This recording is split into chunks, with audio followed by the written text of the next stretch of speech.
आधुनिक हिंदी के वरिष्ठ एकांकीकारों में डॉक्टर रामकुमार वर्मा का प्रमुख स्थान है। आलोच्य एकांकी दीपदान की रचना डॉक्टर रामकुमार वर्मा ने की है। यह एक ऐतिहासिक एकांकी है। डॉक्टर वर्मा अपने एकांकियों के कथानक प्रायः इतिहास और आधुनिक समाज से ग्रहण करते हैं। स्वभाव से वे कवि हैं, अतः उनके एकांकियों के कथोपकथनों में कवित्व की झलक दिखलाई पड़ती है।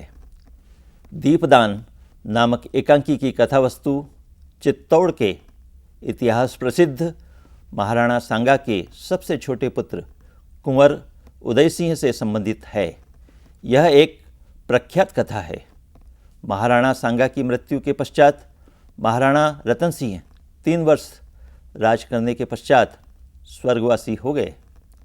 उनके पश्चात महाराणा विक्रमादित्य भी अधिक समय तक न रह सके।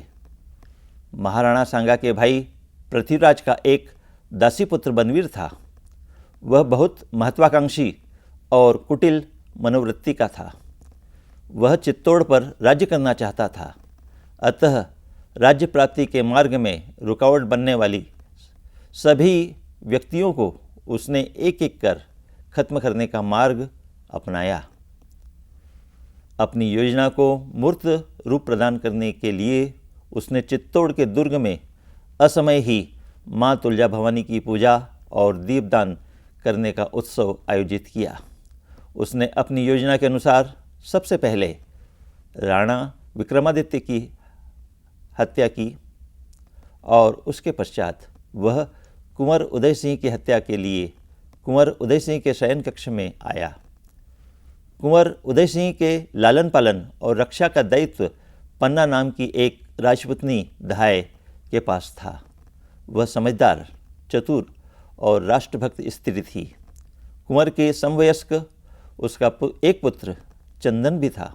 जब उसे इस बात का आभास होता है कि बनवीर कुंवर उदय सिंह की हत्या करने के लिए महल में आ रहा है, तब वह सांबली नामक एक दासी और जूठी पत्तल उठाने वाले दुर्ग के कर्मचारी कीरत की सहायता से जूठी पत्तलों की टोकनी में सोए हुए कुंवर उदय सिंह को छिपाकर दुर्ग से बाहर बेरिस नदी के किनारे शमशान पहुंचवा देती है, ताकि वह वहां से कुंवर उदय सिंह को सुरक्षित अवस्था में कुंभलगढ़ ले जा सके।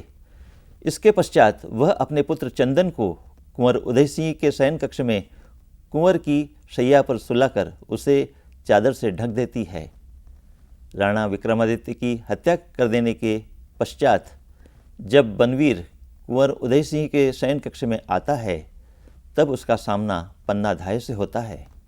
वह पन्नाधाय को अनेक प्रलोभन देता है, किंतु पन्ना बनवीर को न केवल भला बुरा कहती है, बल्कि अपनी कटार से उसे मारने का प्रयत्न भी करती है।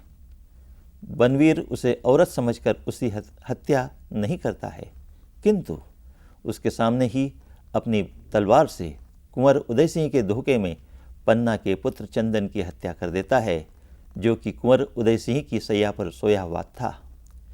यहीं पर एकांकी का पटाक्षेप होता है। हिंदी साहित्य में किसी भी गद्यांश की व्याख्या करने के लिए सामान्यतः निम्नांकित बिंदुओं का ध्यान रखना आवश्यक होता है।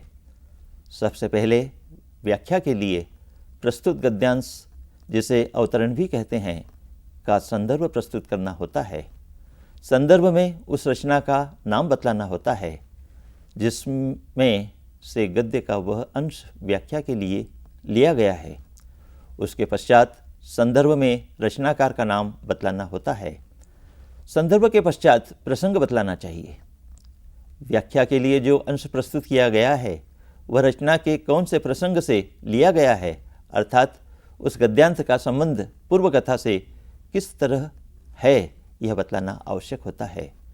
जब तक प्रसंग नहीं बतलाया जाएगा, तब तक व्याख्या के लिए प्रस्तुत गद्यांश में अंतर्निहित भावों तक नहीं पहुंचा जा सकेगा। प्रसंग के पश्चात व्याख्या करनी चाहिए। व्याख्या का तात्पर्य अनुवाद नहीं है। व्याख्या का अभिप्राय आलोच्य गद्यांश का शाब्दिक हेरफेर भी नहीं है। व्याख्या में हमें शब्दों के हेरफेर में न पड़ते हुए मूल भावों को समझकर उन्हें समझाने की चेष्टा करनी चाहिए। व्याख्या के पश्चात कुछ शिक्षाविद केंद्रीय भाव बतलाने की बात भी कहते हैं। यह भी एक तरह से व्याख्या का ही अंग है। इसे व्याख्या के साथ भी रखा जा सकता है और अलग से बतलाया जा सकता है।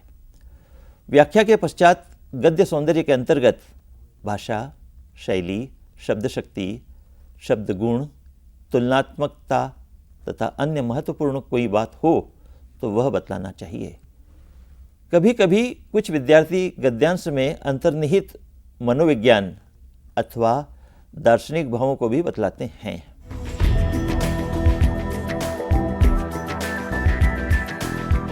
उदय सिंह। कुलदीपक, कहीं तुम मुझे दान न कर देना दाय माँ।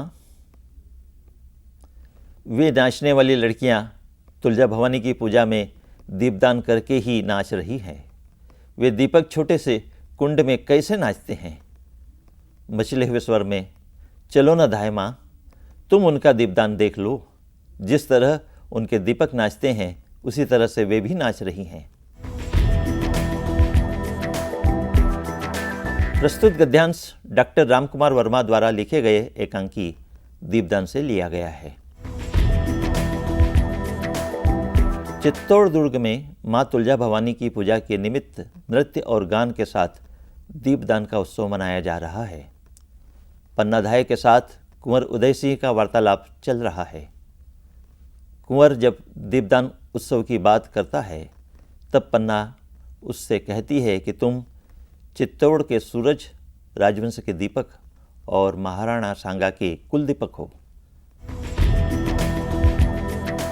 तब पन्ना धाय से उदय सिंह कहता है कि मुझे दीपक समझकर कहीं और लोगों की तरह मेरा भी दान मत कर देना। इन पंक्तियों में आने वाली घटनाओं का संकेत एकांकीकार ने परोक्ष रूप से दे दिया है। नीचे की पंक्तियों में यह बतलाया गया है कि किस प्रकार माँ तुलजा भवानी की पूजा करते हुए नाचने वाली सुंदर सुंदर लड़कियाँ छोटे से कुंड में दीपदान कर रही हैं। जिस तरह कुंड के जल में दीपक नाचते हैं उसी तरह यह लड़कियाँ भी नृत्य कर रही है। उदय सिंह के इस कथन में वर्णनात्मक शैली में दीपदान उत्सव का वर्णन है। आलोच्य गद्यांश में हिंदी की खड़ी बोली का प्रयोग हुआ है। प्रयुक्त भाषा में संस्कृत के तत्सम एवं तद्भव शब्दों का प्रभाव है। आलोच्य गद्यांश में अमिधा शब्द शक्ति का प्रयोग हुआ है। आलोच्य गद्यांश में प्रसाद शब्द गुण का प्रयोग हुआ है। एक वाक्य है, कुलदीपक, कहीं तुम मुझे दान न कर देना दाय माँ। इस वाक्य में सहज अर्थ के साथ में एक प्रश्न भी व्यंग्यार्थ रूप में अंतर्निहित है, जो आने वाली घटनाओं का संकेत भी देता है और उदय सिंह की बौद्धिक मानसिकता का परिचय भी देता है। इस गद्यांश में बाल मनोविज्ञान और बाल जिज्ञासा का बहुत अच्छा प्रयोग हुआ है। इस कथोकथन के द्वारा एकांकी की कथा में विकास की भूमिका बन रही है। रूठ गए कुंवर, रूठने से राजवंश नहीं चलते। संदर्भ एवं प्रसंग पूर्वानुसार। जब पन्ना नृत्य देखने जाने के लिए कुंवर को मना करती है तो कुंवर उदय सिंह रूठ जाता है। तब पन्ना उदय सिंह को समझाते हुए कहती है कि बड़ा होकर आपको इस राज्य की बागडोर संभालना है। जो व्यक्ति राज सिंहासन पर बैठता है उसे छोटी छोटी बातों में रूठना नहीं चाहिए। राज्य चलाने वाला व्यक्ति बहुत गंभीर, धैर्यवान और शांत प्रकृति का होता है। वह हर बात को सोच समझ कर करता है और जल्दबाजी में कोई निर्णय नहीं लेता है। यह राजनीति की पहली शर्त है, इसलिए छोटी छोटी बातों में रूठना नहीं चाहिए। इस गद्यांश से यह स्पष्ट होता है कि पन्नाधाय केवल कुंवर उदय सिंह की देखरेख और लालन पालन करने वाली स्त्री ही नहीं है, बल्कि वह उसकी एक शिक्षक भी है, जो अनजाने ही उसे आने वाले समय के लिए मानसिक रूप से तैयार कर रही है। यहाँ पर वह इस बात की चिंता नहीं कर रही है कि कुंवर इन बातों से नाराज हो रहे हैं। वह समझती है कि इस उत्सव के पीछे कोई षड्यंत्र की योजना है और कुंवर के प्राणों को खतरा हो सकता है। पन्ना का कथन। तलवार से डर? चित्तौड़ में तलवार से कोई नहीं डरता। कुंवर, जैसे लता में फूल खिलते हैं वैसे ही यहाँ वीरों के हाथों में तलवार खिलती है। पन्ना और कुंवर उदय सिंह के बीच का संवाद। जब पन्ना कुंवर उदय सिंह को कहती है कि अभी वह समय नहीं आया है जब तुम्हें तलवार लेकर सोना पड़े। मैं तलवार से नहीं डरती, किंतु यह एक बहुत बड़ा सत्य है कि मैं अकेली ही क्या बल्कि इस चित्तौड़ में जितने भी स्त्री पुरुष हैं वे सभी तलवार से नहीं डरते, क्योंकि वे सभी वीर हैं। सच तो यह है कुंवर कि किसी बगीचे में लगी हुई किसी हरी भरी और सुंदर लता में प्रकृति के नियम के अनुसार सुंदर सुंदर रंग बिरंगे फूल खिलते हैं, उसी तरह चित्तौड़ में रहने वाले सभी वीर व्यक्तियों के हाथों में तलवार उसी प्रकार शोभायमान होती है जैसे लता में फूल। यहाँ पर इस कथोपकथन में डॉक्टर रामकुमार वर्मा ने चित्तौड़ के व्यक्तियों की वीरता का वर्णन करते हुए अपने कवित्व का परिचय दिया है। पन्ना का कथन। नहीं कुंवर, तुम कभी रात में अकेले नहीं जाओगे। चारों तरफ जहरीले सर्प घूम रहे हैं, किसी भी समय तुम्हें डस सकते हैं। जब कुंवर उदय सिंह नाच देखने के लिए अकेले जाने की बात कहते हैं तब पन्ना उसे रोकते हुए यह बात कहती है। कुंवर, तुम रात में अकेले कहीं भी नहीं जाओगे, क्योंकि इस दुर्ग में चारों तरफ जहरीले सर्प रूपी वे व्यक्ति षड्यंत्र करते हुए घूम रहे हैं, जो अवसर पाकर कभी भी किसी भी समय तुम्हें डस सकते हैं, अर्थात तुम्हें किसी भी तरह का नुकसान पहुंचा सकते हैं। यहाँ स्पष्ट रूप से वह यह तो नहीं कह रही है कि तुम्हारे दुश्मन तुम्हारी हत्या कर सकते हैं, किंतु प्रतीकात्मक रूप से डॉक्टर रामकुमार वर्मा ने पन्ना के माध्यम से दुश्मनों की तुलना सर्प से की है, ताकि बात भी कह दी जाए और कुंवर डरे भी नहीं। यहाँ इस कथोकथन में पन्ना की चतुराई और उसकी दूरदर्शिता तथा डॉक्टर रामकुमार वर्मा का संवाद कौशल परिलक्षित होता है। सोना। ओहो बनवीर, उन्हें श्री महाराजा बनवीर कहो। हमारे लिए वे एक रेशम की झूल लाए थे। उससे सिर से ओढ़कर नाचने से ऐसा लगता था जैसे मकड़ी के जाले के आर पार चंद्रमा की किरणें थिरक रही हैं। सोना कुंवर उदय सिंह को नाच देखने के लिए बुलाने आई है। पन्ना उसे मना करती है। इन दोनों के बीच बनवीर को लेकर संवाद हो रहा है। सोना पन्ना से कहती है कि जिसे आप केवल बनवीर कहकर संबोधित कर रही हैं, वे बनवीर नहीं, महाराजा बनवीर हैं। उन्हें महाराजा का सम्मान देना चाहिए।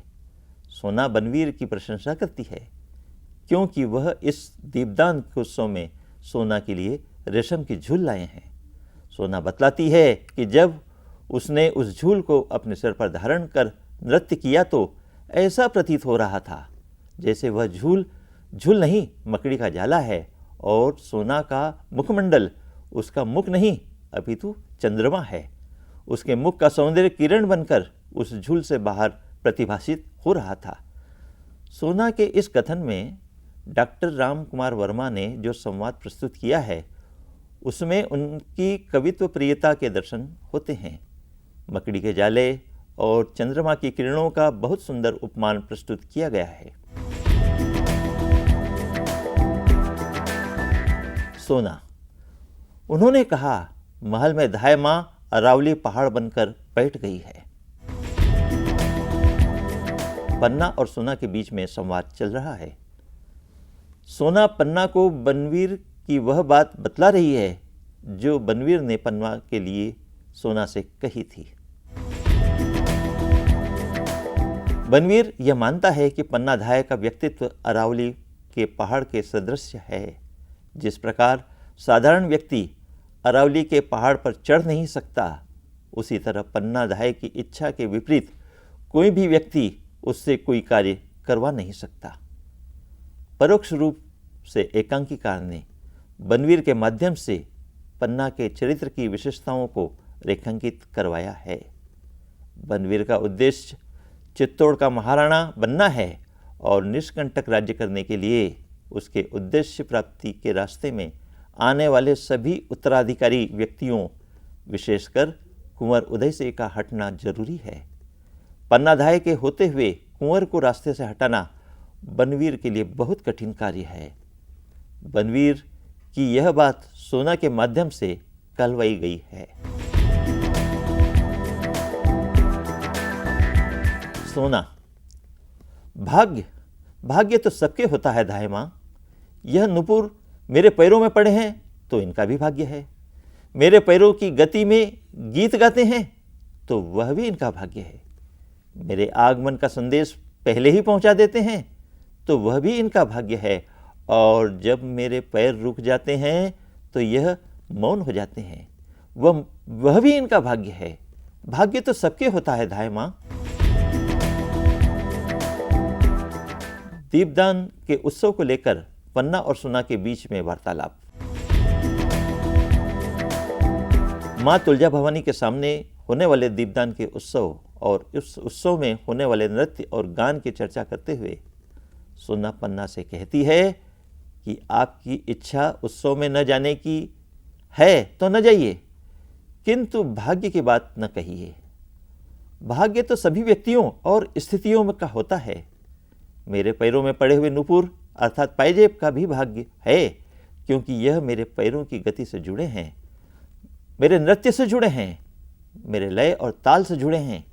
यहाँ तक कि जब मेरे पैरों की में गति नहीं होती है तब भी मौन रूप में किसी न किसी भाग्य से वे जुड़े हुए हैं। सोना कहना चाहती है कि भाग्य सभी व्यक्तियों का होता है, अच्छा या बुरा। एकांकीकार ने यहाँ पर भाग्यवाद की चर्चा की है। पन्ना, आंधी में आग की लपटें तेज होती हैं। सोना, तुम भी उसी आंधी में लड़खड़ा कर गिरोगी। तुम्हारे ये सारे नुपुर बिखर जाएंगे। न जाने किस हवा का झोंका तुम्हारे इन गीतों की लहरों को निगल जाएगा। चित्तौड़ राग रंग की भूमि नहीं है, जौहर की भूमि है। यहाँ आग की लपटें नाचती है, सोना जैसी रावल की लड़कियां नहीं। तोड़ो ये नुपुर। यहाँ का त्योहार आत्म बलिदान है। यहाँ का गीत मातृभूमि की वंदना का गीत है। उसे सुनो और समझो। दीपदान के उत्सव को लेकर पन्ना और सोना के बीच का वार्तालाप। जब सोना ने पन्ना को कहा कि तुम बनवीर के विरोध में बोलकर विद्रोह की बात कर रही हो, तब पन्ना ने सोना को चेतावनी देते हुए और आने वाली घटनाओं की चर्चा करते हुए कहा कि जब परिवर्तन होता है तब सब कुछ नष्ट हो जाता है। आज तुम्हारा जो यह वैभव है वह आने वाले समय में घटित होने वाली परिवर्तन की आंधी में नष्ट हो जाएगा। पन्ना सोना को चेतावनी देती है कि चित्तौड़ की स्त्रियां जौहर करती हैं, अपने प्राणों का बलिदान करती हैं, राग रंग में अपनी जिंदगी बर्बाद नहीं करती। चित्तौड़ का त्योहार अपने आप का बलिदान करना है और यहाँ पर जो गीत गाए जाते हैं वे मातृभूमि की वंदना के गीत होते हैं। पन्ना, मेरे महाराणा का नमक मेरे रक्त से भी महान है। नमक से रक्त बनता है, रक्त से नमक नहीं। पन्ना और शामली के बीच का संवाद। पन्ना शामली को अपनी वफादारी के संबंध में बतला रही है कि मैंने इस चित्तौड़ के महाराणा का नमक खाया है। आज यदि मुझे अपना या अपने से संबंधित किसी व्यक्ति का बलिदान भी करना पड़े तो मैं पीछे नहीं हटूंगी। खून से नमक का महत्व बड़ा होता है, क्योंकि नमक से ही खून बनता है। इन पंक्तियों में चित्तौड़ राज्य के प्रति पन्नाधाय की प्रतिबद्धता बतलाई गई है। चंदन, चौंक कर, माँ एक काली छाया मेरे सिर के पास आई और उसने मुझे मारने के लिए तलवार उठाई। माँ, वो काली छाया, काली छाया। चंदन और पन्ना के बीच का संवाद। कुंवर उदय सिंह किरतबारी की टोकनी में पत्तलों से ढककर दुर्ग से बाहर भेजे जा चुके हैं। कुंवर की सैया पर चंदन सुला दिया गया है। नींद में सपना देखकर चौंक वह जाता है।